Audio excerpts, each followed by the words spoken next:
Britney Spears and several other big names were groomed to star in the new Mickey Mouse Club during a time the company was rife with pedophiles.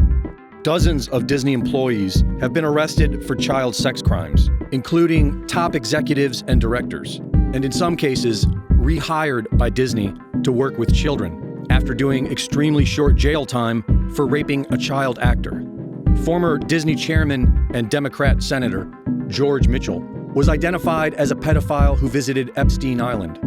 And before that, Ghislaine Maxwell was doing photo ops for Disney's Save the Children. Several former child stars have claimed that the industry is crawling with pedophiles. We have already heard many of their stories. If we can look at the evidence and overcome our emotions, we can see what this is. Trauma-based mind control programs, such as MKUltra and Project Monarch, were revealed to the public via declassified documents in the 70s and again in the 90s, with several victims giving testimony before Congress. The basis of these programs is the routine infliction of severe trauma upon a child in order to force their mind into a dissociative state, allowing them to be controlled without awareness. Up until the age of 7, children live mostly in a hypnotic state of mind, when their sense of reality is being written, which explains why they target children, specifically those that come from abusive households.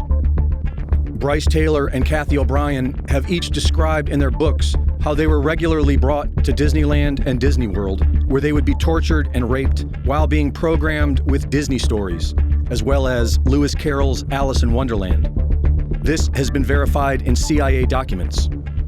O'Brien says she was tortured in a room beneath Disney World, which we know was designed by agents of the CIA, who were running this program at that time. Victims of these programs were sold into them by their abusive parents, a model we see today with parents pimping their children out to the entertainment industry. Britney's parents had her audition for Disney when she was 8 years old, where she was then brought into the industry, sent to New York City for training, and brought on the show 3 years later at age 11, where she was dressed and directed to perform like an adult.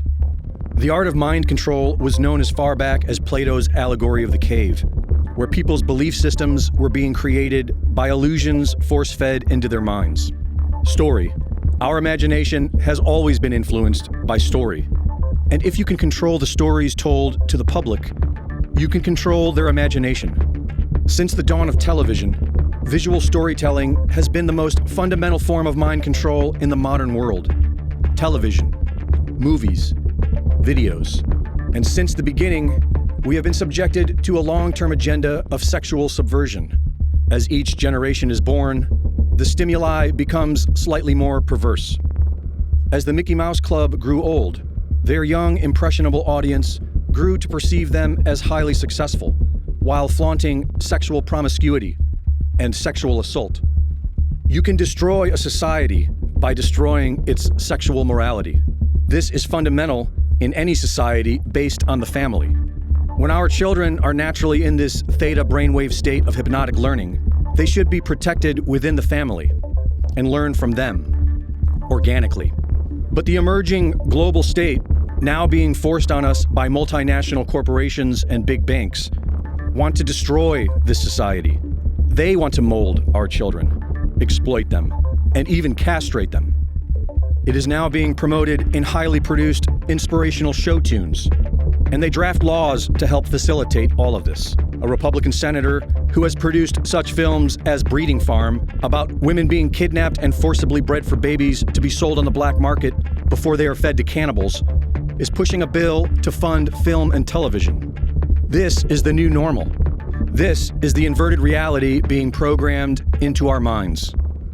Decades of traumatic abuse has demonstrably hurt Britney Spears.